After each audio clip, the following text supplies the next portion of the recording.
the same area, Hampton Road, 757 South Norfolk. Tell us a little bit about who Cliff Hayes is.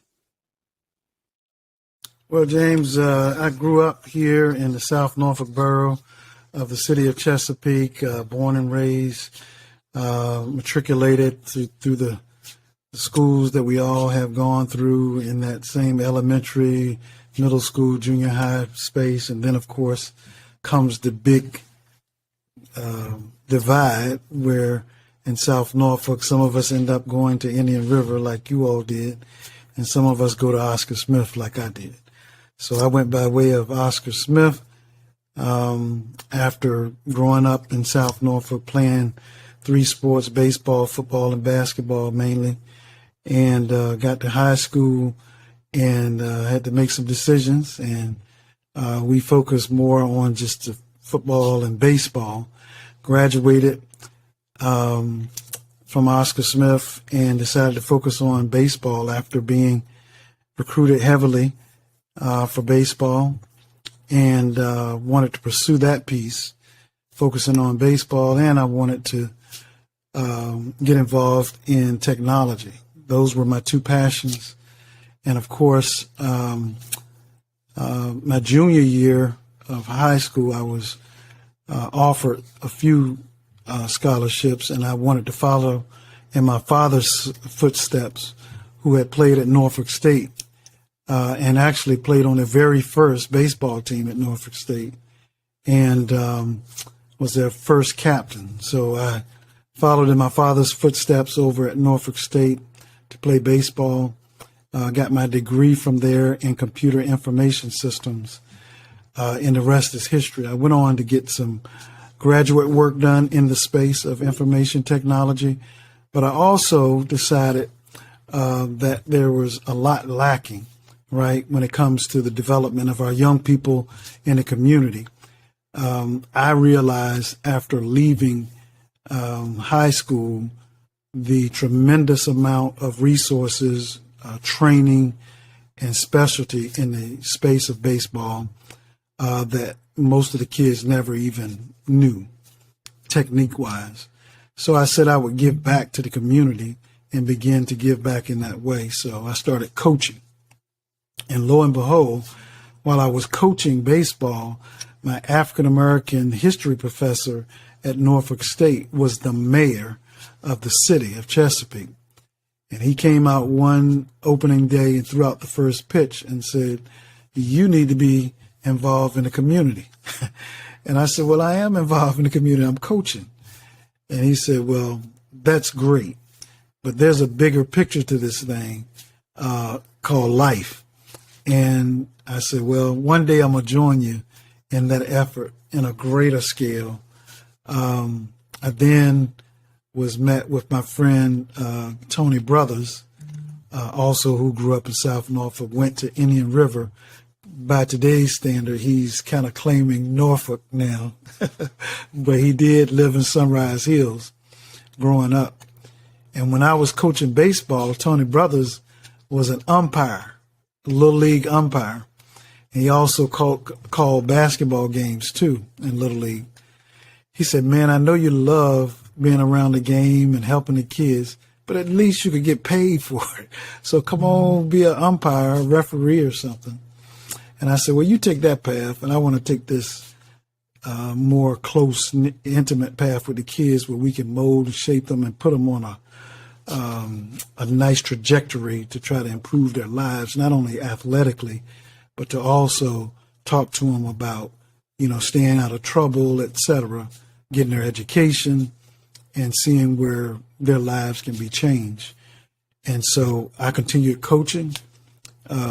Brother Tony continued the refereeing, and the rest is history, right? He's calling the Final Four in the NBA these days, and so we always kid about that.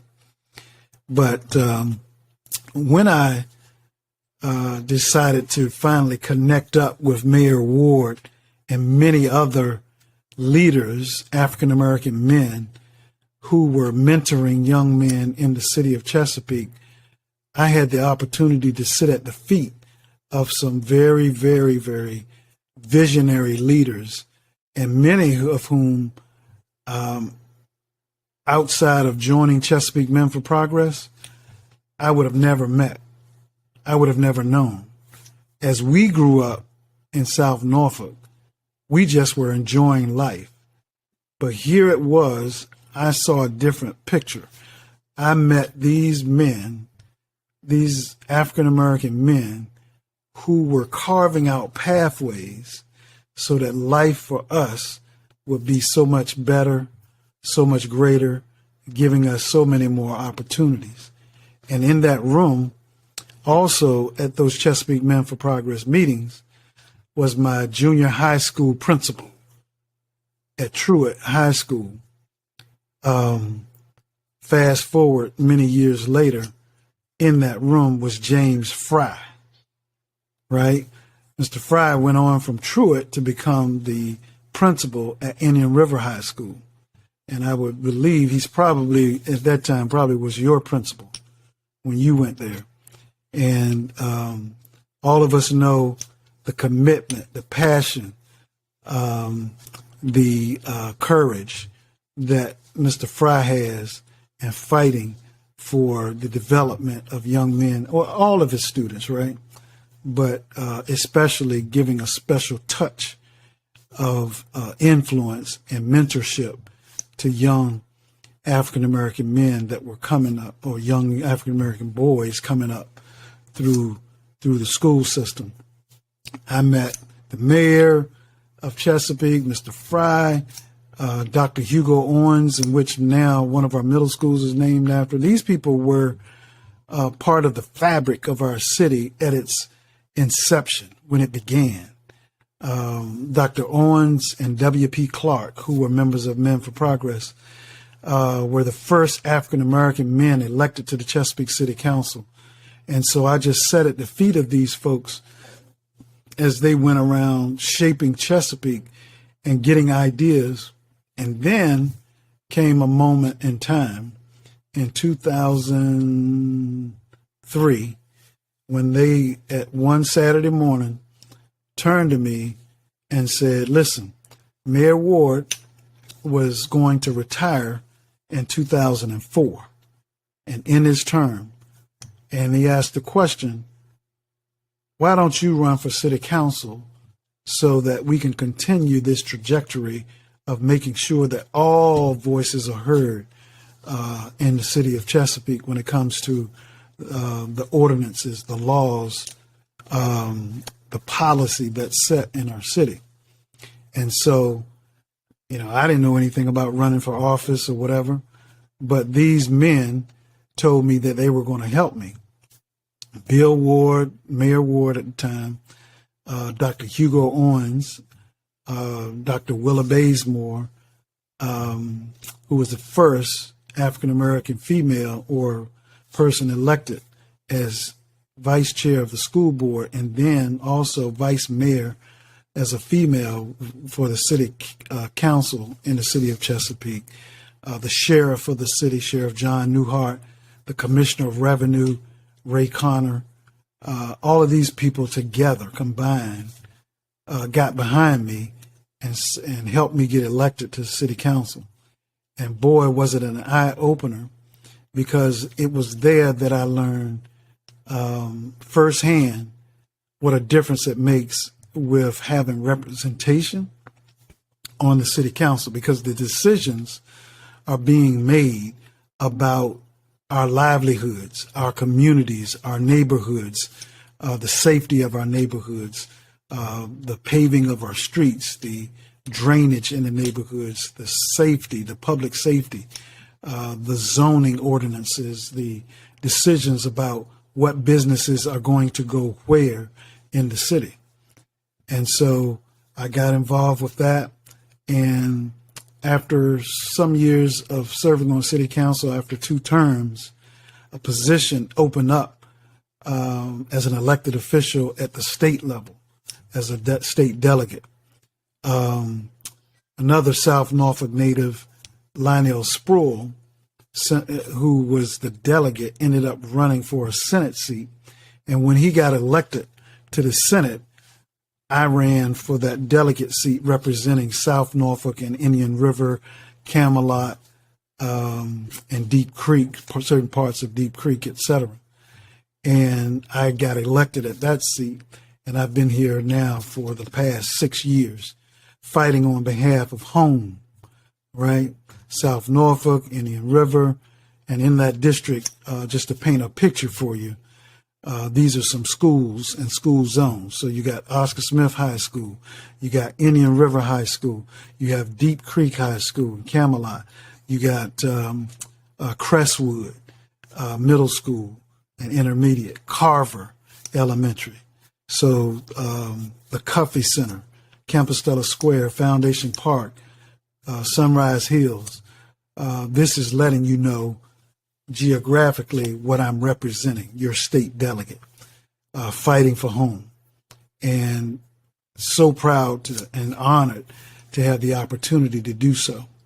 Right. That's what I was going to say. That was one of my questions. Growing up in the 77 district and having a chance to go back and represent it on the state level, I'm sure that got to mean a lot to you. Just by listening to you talk about it. And you mentioned a bunch of names that I know. And you mentioned Dr. Cuffey. Tell me, what did Dr. Cuffey mean to you?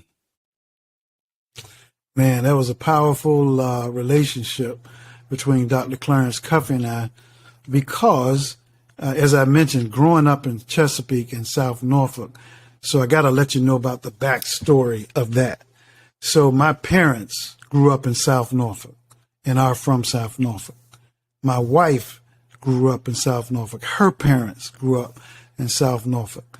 And so back then, when they went to school, there were only 2 high schools that the African Americans, that blacks could go to because of segregation. And so Carver High School was one, Crestwood was the other. And even in the sense that those were separate high schools, the black community was tight. They were close. They were competitive as the athletes were, Carver versus Crestwood, etc. But in that realm was of athletes competing was my father at Carver, and he would compete against the greats from Carver, like Dr. Clarence Cuffey, or Knock, as they used to call him, Charlie Stooks, Dr. E. Curtis Alexander. These are the kind of athletes that were coming out of Crestwood. And over from Carver, where my father was, there were many great athletes as well. You know, the Blands over in off Atlantic Avenue, Westmoreland, etc. That group of Blands, my dad, Arthur Lloyd Sanders, you may know Stacy Sanders, Bud Sanders, Little Rock Sanders, their father, my dad, Stan Wilson and all of that crew, Burford from Norfolk, they all grew up in Chesapeake, their father did. So all of them grew up together. So as we came along, and I was the actual city council member at the time, Dr. Cuffey, Clarence Cuffey, was the city manager. And our families were really close. And being the city manager, he reported to the city council. So things that we needed done in South Norfolk, I would work very closely with Dr. Cuffey. And a passion of his was mentoring young men and doing what he could to carve pathways for our young men. And one of the things he devoted himself to was trying to create activities, positive activities for young people in neighborhoods in South Norfolk. As you well know, Compostela Square, or as they call it today, used to be Foundation Park. Sunrise Hills, Foundation Park, Cascade, Westmoreland, that part of South Norfolk had no recreation when we were growing up. There was no recreation. So a passion of mine and Dr. Cuffey was to deliver recreation in that corridor of the city.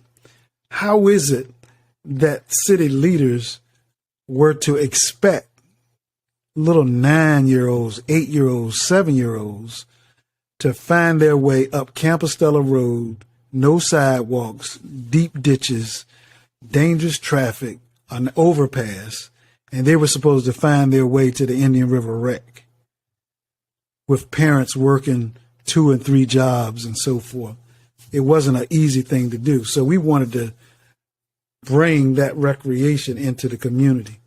And so we brought a recreation / library facility there, and it was supposed to have a component of a aquatic center, a swimming pool as well. We know statistics show that African American kids drown at much higher rates in this country than anybody else, and it's because they don't learn how to swim at young ages. So we wanted a swimming component. Well, that piece, after Dr. Cuffey died, got taken out of the budget. And I fought like I don't know what to keep it in there, but I was outnumbered. We did end up keeping the recreation center and the library component there. And so we delivered on the recreation. By this time, Dr. Cuffey passed away. So I was named chair of the memorial committee to decide how we would honor Dr. Cuffey and how he would be remembered in the city. So we did 2 things. For this new recreation center, we named it after him. And the second thing we did was over off of Cascade Boulevard, there was a vacant building with just equipment in it. It wasn't being utilized. Before Dr. Cuffey passed away, we worked on that building, getting it in shape, and the field across the street to turn it into a situation where the kids can have a place to have recreation on that side as well, over in Cascade area. And so we did those 2 things. That's the relationship that I had with Dr. Cuffey. We did some great things together. We were able to get some great things accomplished. Oscar Smith Middle School, which was my old high school facility, was decrepit, falling down, about to fall in, cave in on the kids. But the school system said they didn't have any money to replace it. So Dr. Cuffey and I put together a plan, along with a lady from South Norfolk that was on the school board, Miss Brenda Johnson. We put together a plan for the South Norfolk Tax Increment Financing District to pull resources out of that and build Oscar Smith Middle School 20 years before they even thought they would be able to find the resources to do it. And so that was another great memory of what I was able to get accomplished along with Dr. Cuffey. Yeah. And the rest is history. Man, I heard a lot of good things about Dr. Cuffey growing up. And it's funny, just listen to you speak the dynamics. So, I can remember growing up in Broadline, we used to walk to Cascade Park to our games on Saturdays. So we would walk, a group of us would get together and walk to Cascade, down Atlantic Avenue. We would play the game and come home, walk back together. All of us walk back together. And I can remember we wanted to go swimming, man. We went all the way to Harbor Apartments over by the old Smith. Oh, yeah, over Bainbridge Boulevard neighborhood back there. We used to go swimming. So we would walk from Broadline all the way over there to go swimming. And we used to walk to Berkeley Neighborhood Center. They had a swimming pool down there that was indoors in Norfolk, just not in Berkeley. And so that's where and I almost drowned because I didn't know how to swim. But, peer pressure, we walking down there with the fellas. Definitely understand that. And folks jumping in 10 feet for the water. So I'm like, no, I can do this too. And I jumped off the diving board, 10 feet full of water. And Miss Thatch, she done passed away now, but Miss Thatch and Buck Fuller jumped in there and saved me. Man, that's funny listening to all these these names, because it's like, we from the same place. So, I know all them names. Right from the same area. Yeah. And I can guarantee you, your parents, Oh, yeah. your grandparents and stuff, with my family, I mean, that's just how tight-knit South Norfolk is.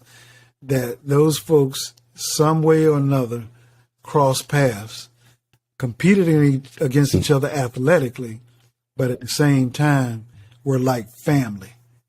They Right, were like that's what we're family. missing today. You know, I sit around and listen to my aunts and uncles talk about when they went to Carver. Like you said, it was the only school they could go to. And obviously I spent a lot of time with Mr. Fry, you know, and talking about growing up in Crestwood.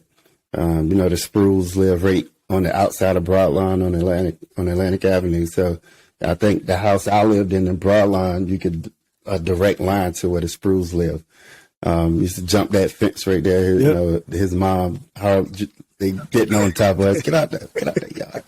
So we just jumping the fence. We run around. We just having fun. We just running around. So it was, but it was. But all in that fun as a child, you never knew the magnitude of what was going on with Right. the Spruce, right? We just knew it was safe for us to walk down Atlantic Avenue Right. and go to Cascade. But who was it that was taking care of Cascade so we would have a place Right. to compete, to go play football? And as you know, we just changed seasons and, you know, it turned into a baseball field. Yeah, basketball season come, you got to walk the Southern off rec to go to basketball. See, you're a little bit behind me, so you remember the South Norfolk Rec. But before the South Norfolk Rec, it was Portlock Gym. Right across. Right across the street right across the street. When you were growing up, it probably was Bingo Hall or someplace where people played bingo and stuff. But before then, that's where we played basketball. Because the South Norfolk Rec was just an empty old building, and it hadn't been open for like decades. So our basketball, we played at the Portlock Gym, is what it was called. And well, we used to pack that place.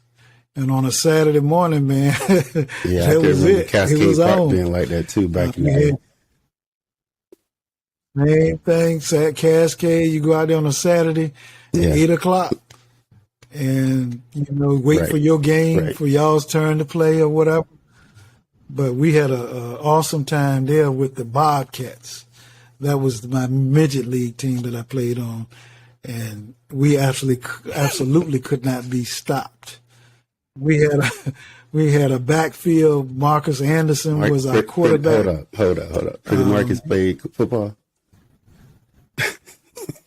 Yes, sir. Pretty Marcus, the point guard for the Indian River Braves, he was our quarterback. Kenny Budd was our fullback. Kenny Budd went to Indian River too. He was our fullback, and I was the tailback. I was the halfback, tailback. And a lot of other folks from Broadline was on our team. I'm trying to think, but they were younger. The Halls, you remember the Halls? They had he got a bunch of older sisters, and they had a younger brother. He played with us as well. But O.C. Hendricks, I don't know if you know Papu, Sam Corbett. The Sprues, for some reason, they didn't end up playing at Cascade. They ended up playing in recreation for Indian River. So they played football over at Indian River. And every year we would have this big bowl game where the championship team from Cascade in South Norfolk would play against the championship team from Indian River. And I'll never forget playing them in the bowl game. There was some hard jokers, boy, them Sprues. But we prevailed. We ended up winning. Man. It's just some good time. Right. You're hitting some nerves now. I'm getting excited because Aunt Kearney, Stacy Saunders, man, that list can go on and on. Jeff Macbeth, who was some of them? George Gray was a running back and ran track at the time. The Nichols. Did Sean Bond play with you guys? He was a track star. Sean Vaughn. Listen, Indian River had the biggest team in high school. They were second, because the biggest team I ever seen, a high school team, was Booker T that year. But second to Booker T, daggone Indian River looked like a small college team. Your backfield was George Gray, and for fullback was Sean Vaughn. Sean, he doesn't look big now, but back in the day, Sean was coming around that corner, leading that sweep, and I played corner. And I remember a whole lot of days sidestepping Sean and reaching out, dragging George down to the ground. You had the Jeter boys, Ronald and Donald Jeter. Defensive back, like I said, Stacy Saunders. Stacy was nice. And on that line, that daggone Aunt Kearney looked like Andre the Giant. He was always way bigger than everybody else, going back to even when we were at Carver. We were at Carver, he looked like he was about 19 when we were in the 5th grade. He always was like much bigger than everybody. All that to say, we just had a wonderful, wholesome childhood growing up together. And now looking back, there was much that we didn't have, but we didn't even know. We didn't even recognize that. You know, we were just in it together. And even when we went our separate ways in terms of high schools, we still kind of rooted for each other. You know, if Indian River advanced in the Southeastern District and went on to the playoffs, we were right there rooting for them, and vice versa.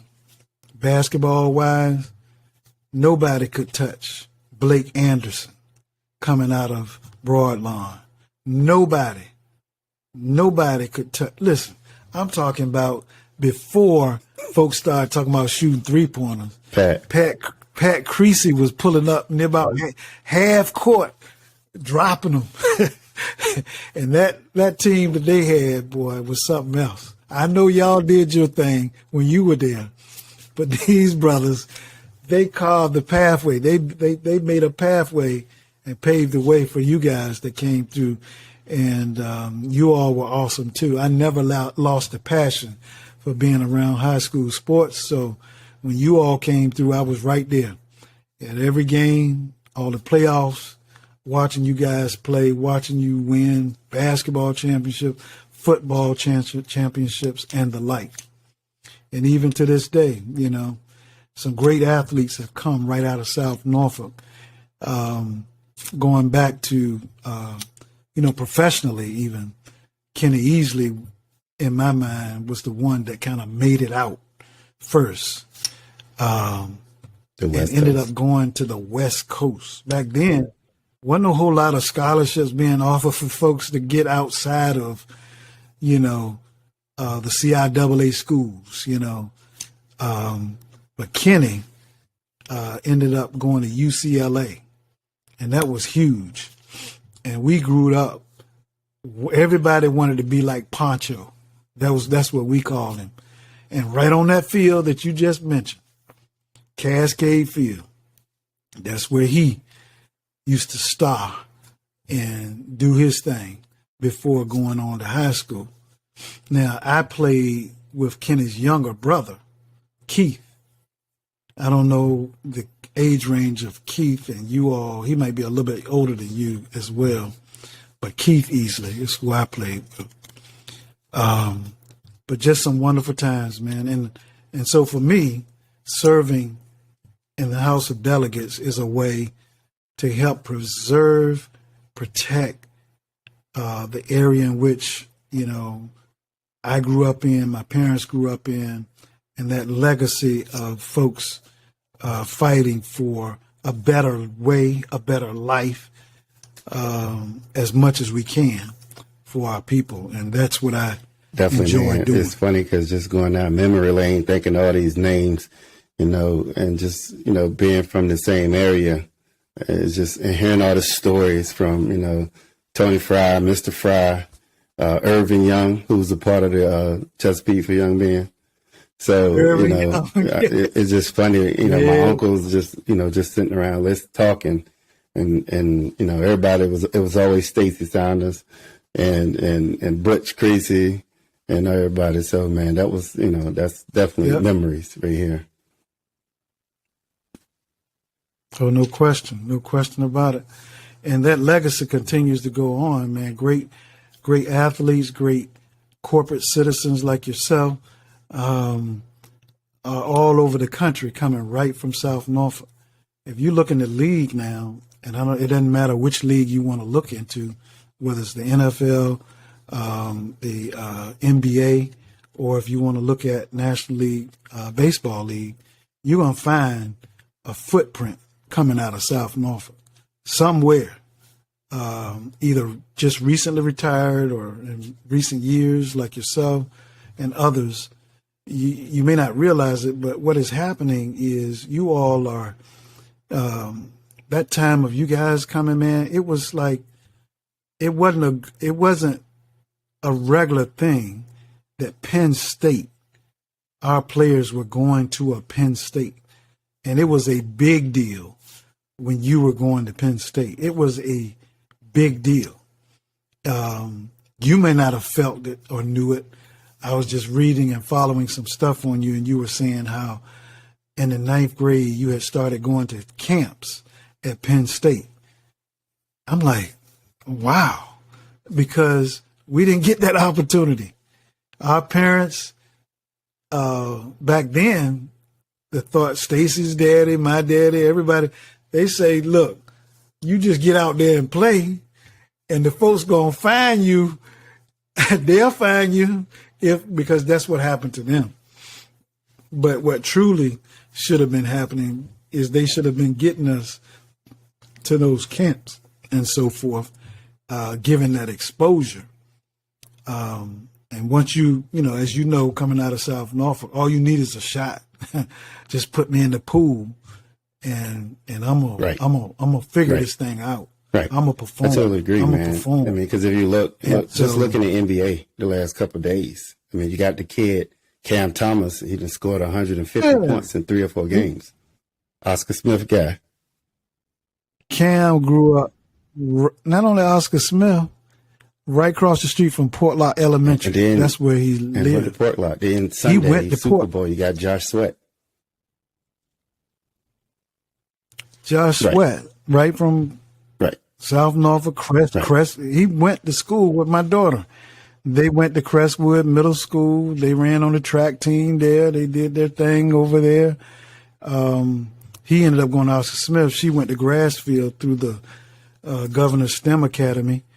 But Josh, listen, I witnessed Josh's story, and it is special because that young man was the #1 recruit in the country.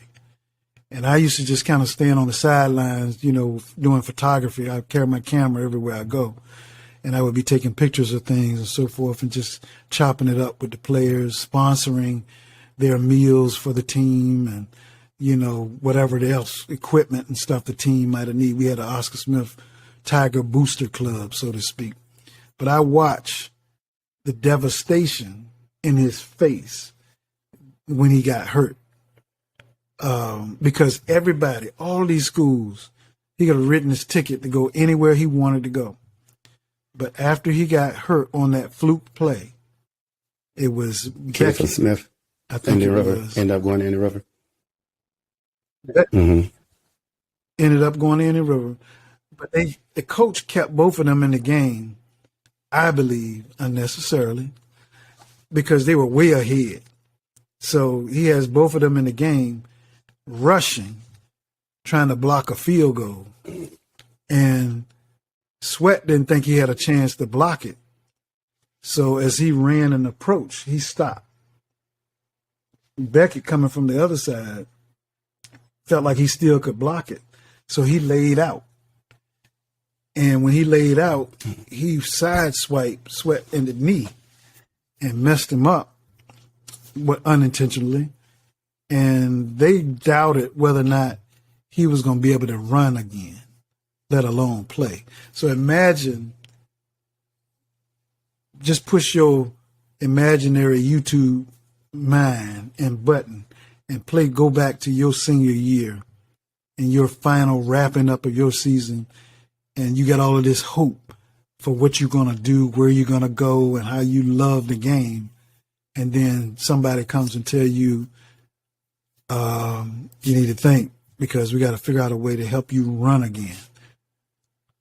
And Bobby Bowden with Florida State was the one school that made it clear he's not wavering. He still believes in this young man, and they're going to continue to work with him. So he graduated in January of his senior year, went off, had these surgeries on his leg, got himself together, ended up going to Florida State in spring practice, and he's playing spring football. Ended up starting by the time the fall came around.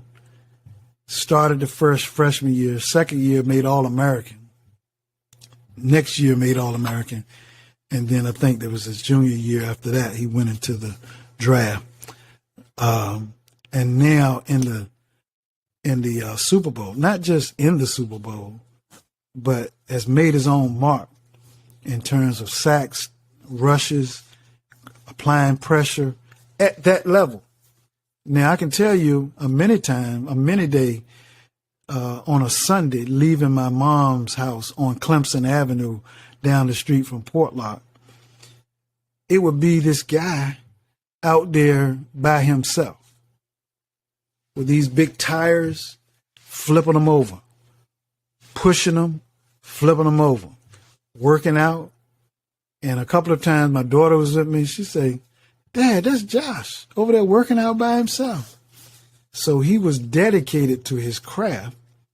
And as Coach Stoops used to tell all of us playing football and baseball, son, coming to practice every day is not enough.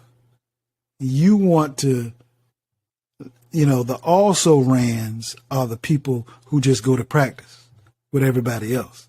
If you want to be exceptional and fine-tune your craft, you need to put some more work in after everybody else is gone. And so that's what Josh was doing. And I'm sure that's what you did, right? And that's why you ended up and landed, because of the work ethic, right? And the commitment that you had and have.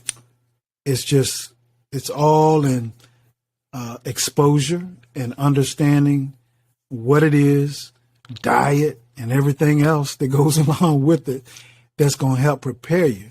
And the more you know, the more you educate yourself, the better off you're going to be.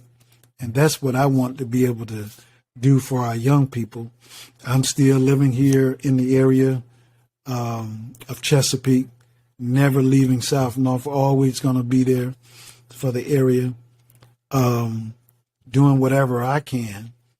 And so it's important to connect with some of the other folks who are around, who are still around, whether that's when Alonzo comes back home. And listen, man, that list is nice. I mean, to think about Lonzo coming through, right? Cascade Boulevard, playing outside on the basketball court of Cascade Boulevard. I still see him coming down the street on a 20-inch bicycle with his knees up to his ears. Yeah, to his ears coming down the street. I still remember the young kid who was Linky, right? And Coach Lassiter. What's y'all basketball coach? The brother Lassiter, getting him, shaped up and more skilled at his craft in basketball, instead of just being tall, right? But teaching him the fundamentals of the game and helping him mold and shaping him into a better player. So when you look at that, you think about Kenny Easley, you think about yourself, think about Cam, I mean, these are people who we know of. And then I can tell you some great players that never even played for Coach Lashley. Right. They never went out for the team. But in a lot of cases, some of them, they were nice enough to be starters on anybody's squad. Coming out of Wilmer Place, Reggie Harvey, Fred, downtown Reggie Fred Brown. Yeah. Reggie Harvey? Right. Smooth, we used to call him.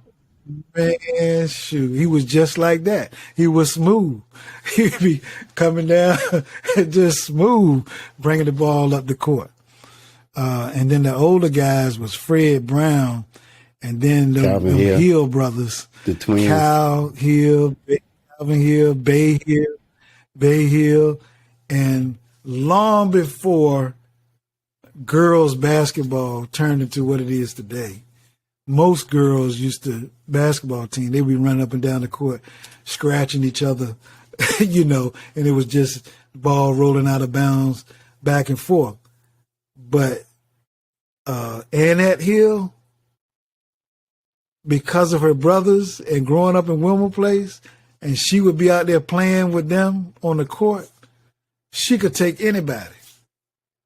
So she had a field day in girls basketball. And then out of Deep Creek, it was Sheila Hillman, little short point guard. She would pull up and light it up.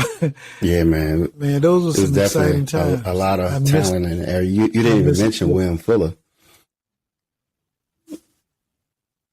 Oh, man. William came through there. He slid through there in between right after Kenny Easley and before some of the other players I was talking about earlier.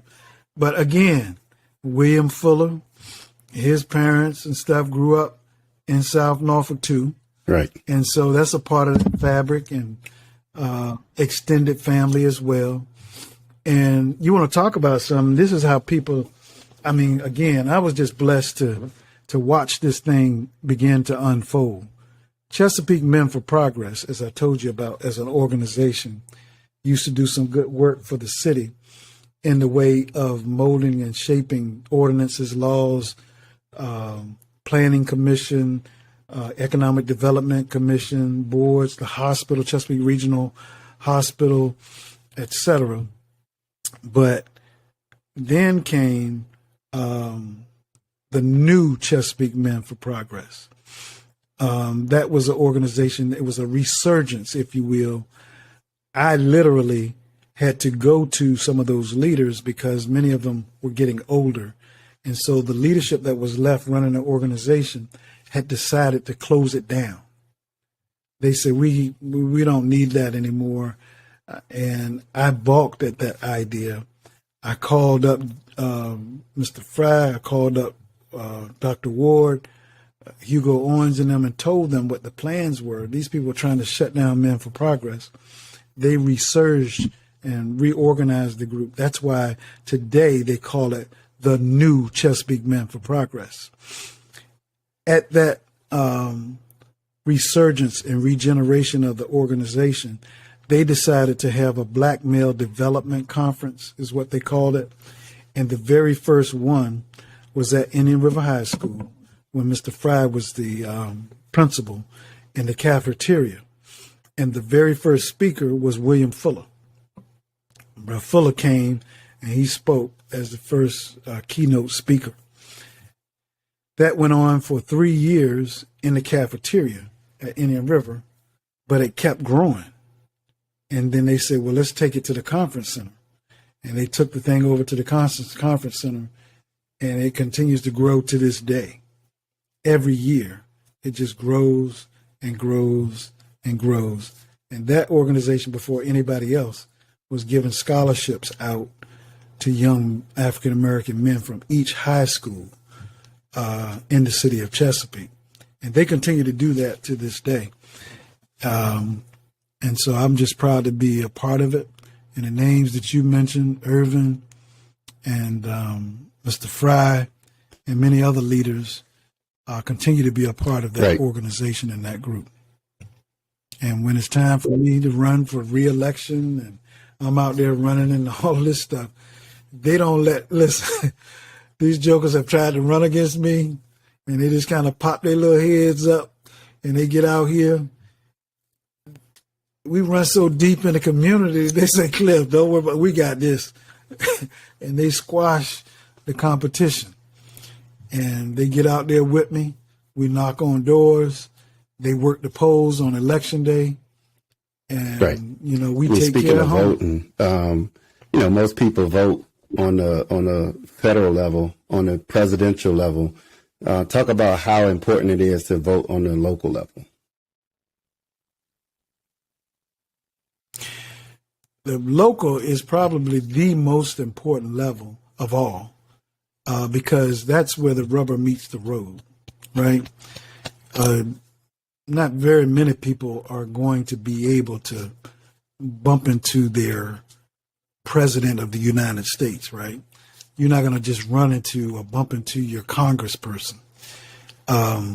Statewide, here and there, you'll end up seeing us because we spend time in Richmond and then we come back home. But your city council, the mayor, the city council, your school board members, I'll give you one quick situation. When I was on city council, and this is going to help you understand how important it is to have leadership on the local level and city council. It was time for us to decide whether or not we were going to build another new high school because Chesapeake was booming and the Greenbrier area was booming and new houses, etc. And all of these new folks who had moved into Greenbrier were looking for the city to build them a new high school. All at the same time, close to Greenbrier, you got a school sitting there that's aged in population. And the city council wanted to give Indian River $1 million for some cosmetic improvements.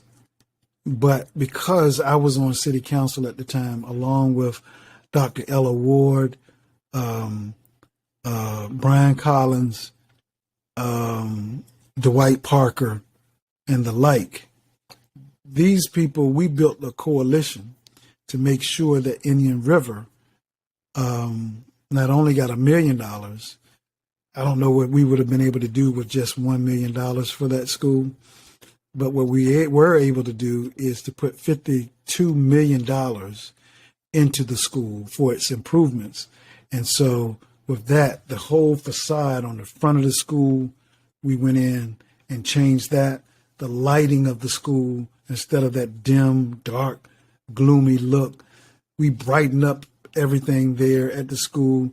The stadium, the football stadium, we were able to redo the entranceway and do some improvements to the field itself and the track, etc. And the classroom, and to add on to the school. And with that, the school is in a much better situation today than it would have been if only $1 million was spent at that time.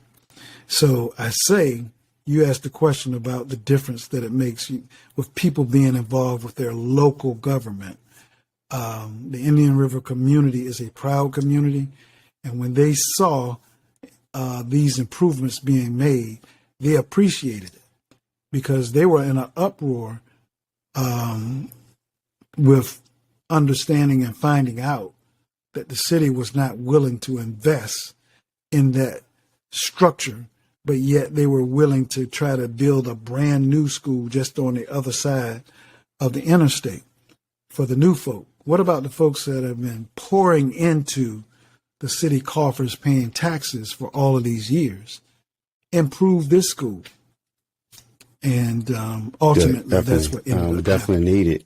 And I know we spoke briefly before, talk about how important it is for the younger people to get out and vote, and not only vote, but also start to get into the politics on the political side. Yeah, so civic engagement is what I call it, is probably one of the top priorities that we all should have.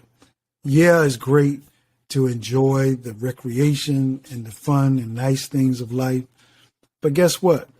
When I was in college and wrapping up my final year, I had an opportunity to meet then the first African American governor elected to serve in Virginia and the entire country. That was Doug Wilder. And I remember asking him a question: what is the most important thing that you enjoy about your job? And he responded by saying, you know, it's good to fight for your communities and try to get a piece of the pie when it comes to government spending and funding for your communities. But it's an even better thing to have your hand on the knife when the pie is being cut. In other words, if you one of the decision makers, that's a much better posture to be in, rather than to be waiting and fussing for somebody to come invest in my community. Well, how about you be in a position where you are one of those decision makers?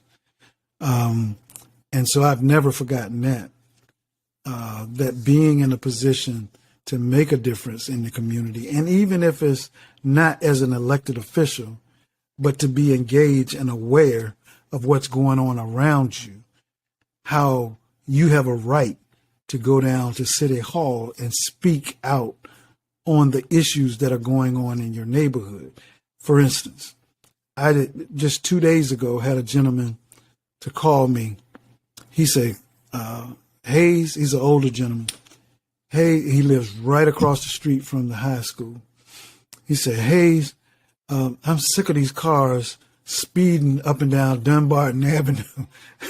Is there anything that we can do? I know you're not a city councilman, but can you talk to somebody to see what we can do? And sure enough, I just picked up the phone, called the mayor, called the police chief, and the next day they had this sign out there to warn people that you're speeding, slow down. Or they'll put marked police cars out there so that when people are coming, only a fool is going to keep flying down the road if you see the police car up ahead. So just some things for traffic calming.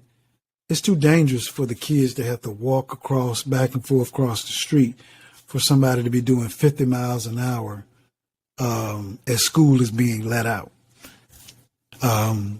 So all of that matters.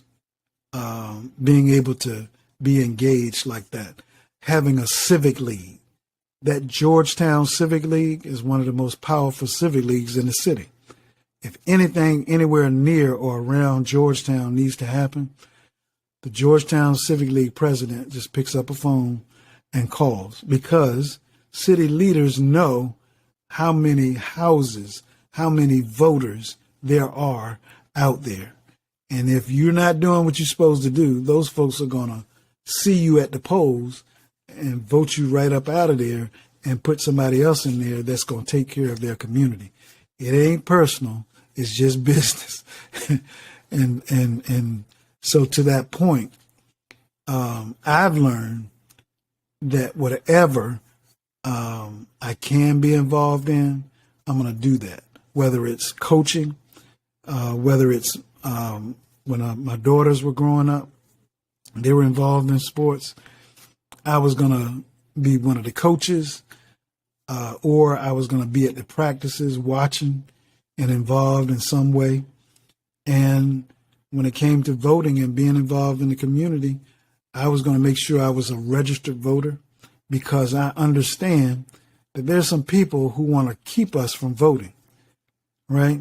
And there's a reason why.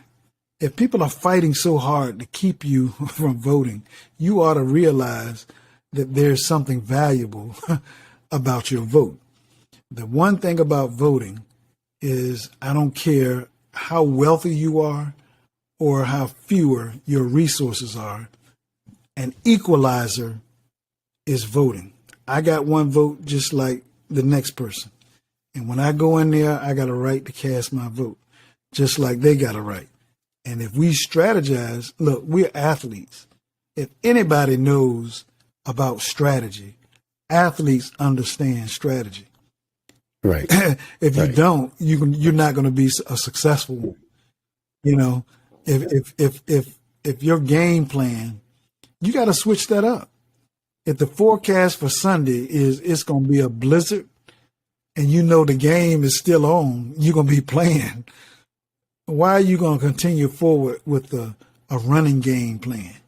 Right? You better figure something else out of how you're going to advance. So all that to say, strategy comes involved when it comes to serving as a elected official and public servant too, because the one thing about government is you always would be dealing with limited resources. That pie is finite, it's limited, but the demands are unlimited. So what you're talking about now with unlimited demand and limited resources, you're talking about priorities. And the question is, what will the priorities be? Well, I don't want anybody else deciding for me in our community what that's going to be.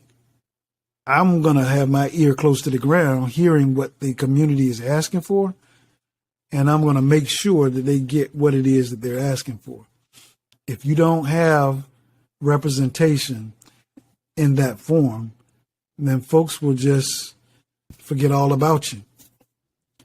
So at every level, whether it's a civic league, a homeowners association, coaching little league, football or whatever, be an officer, be involved.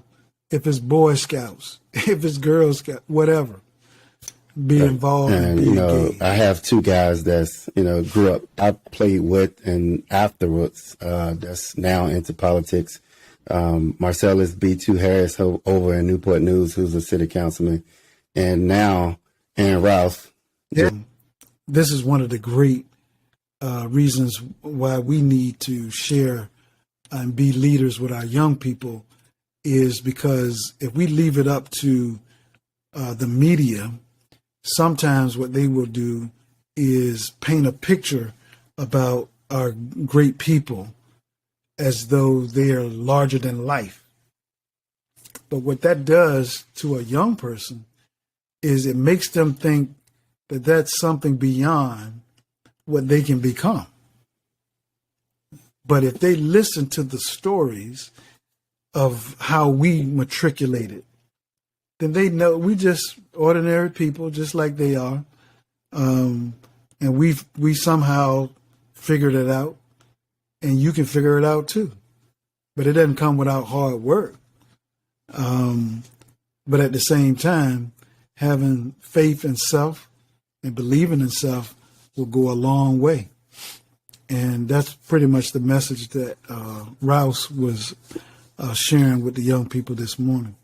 My message to them was a message that I received from then athletic director Dick Price when I was at Norfolk State. Dick Price used to always say, throw the rope back, because he modeled that after the ROTC and the folks doing their PT exercises. They had to climb a huge wall, and at that wall was a rope that was hanging. And he said, Hayes, the only thing I ask is that you do not be so selfish that you climb that wall, you scale the wall, and then you take the rope with you. Notice each one of those individuals, when they scale the wall and they disappear on the other side, the rope, they throw the rope back. And for you in this community, there are going to be many people coming after you. And as you scale the walls of life, all we ask is that you throw the rope back. Throw the rope back for all these other people that are going to be coming after you. And so I've adopted that philosophy and made